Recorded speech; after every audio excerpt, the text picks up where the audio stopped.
het kan al wel en het maakt het al net zo vol uit en komt wel goed. Dat soort, ja, dat vind ik zelf ook wel mooi. Tussen de kei of in de kast? Ja, ik vind planten sowieso altijd mooi beesten trouwens. Onder de reek of in de jarre? Ik denk bij jaren had ik dat hier roek, dat denk ik altijd, de lente begint, dat vind ik lekker. In de keet of dags de kroeg? De keten die worden hier en daar, die poppas, paddenstoel, nu tegen op de niemkes, nou ja. Hoe zag het leven van student Hielke eruit in en buiten de provincie? Ja, vriezen, zie ik het ook weer toch altijd weer op. We beginnen bij zijn roots. Nou ja, mijn naam is Hielke Skagel, ik ben in Oudegeer.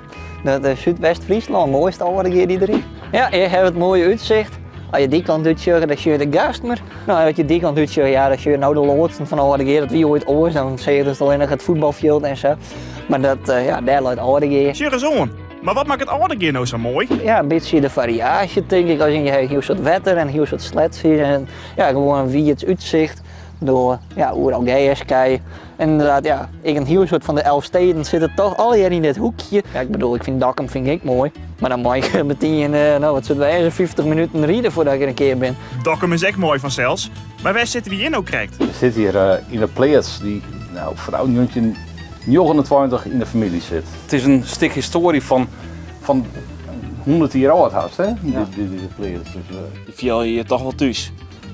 ja, dat wel. En vooral de oren meestal komen zoals Jim nou ik en die zitten van een mooi uitzicht. Dan denk je van ja, dat is ook wel zo, ja. Hielke studeert in Wageningen, maar komt in de weekend dus regelmatig weer om naar Friesland. Nou ja, en dan inderdaad in de weekend, dan wordt er vaak feest vieren. Dus inderdaad, ja, dan gaan we naar de ketentuinen omjouwing. De keten die worden hier en daar, die poppas, paddenstoel, nu tegen op hiemkes. Nou ja, daarom, ik bedoel, ja, dat hier normaal, elke vriendengroep wil een keten hebben. Ik bedoel, ja, in de stad kan je naar het tiental kroegen dat je dat leuk vinden. Ja, en hier kan je naar al je keten, dat is alleen nog iets meer fietsen, maar dat, ja. Je zit in een soort van hele kroeg achter jou.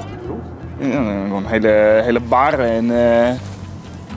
Nee, dit is de vergaderruimte. Wij van de toneelclub hebben hier een ledenvergadering gehad. De vrouw heeft hier ook al eens met het personeel van de school hier zitten. Je hebt er ook heel veel zitten, hè? Ja, klopt. De vergadering. Ja, ik studeer ook plantenwetenschap in Wageningen, nog wel. Ik ben niet het laatste jaar hier, ik ben nog stage erin. Dus ik ben eigenlijk net met die Wageningen te vinden. Maar dat, ja, is altijd mooi. Volgende keer krijgen we meer te weten over Wageningen en had Hielke nog een mooie tip voor de toekomstige student. Trap er niet in.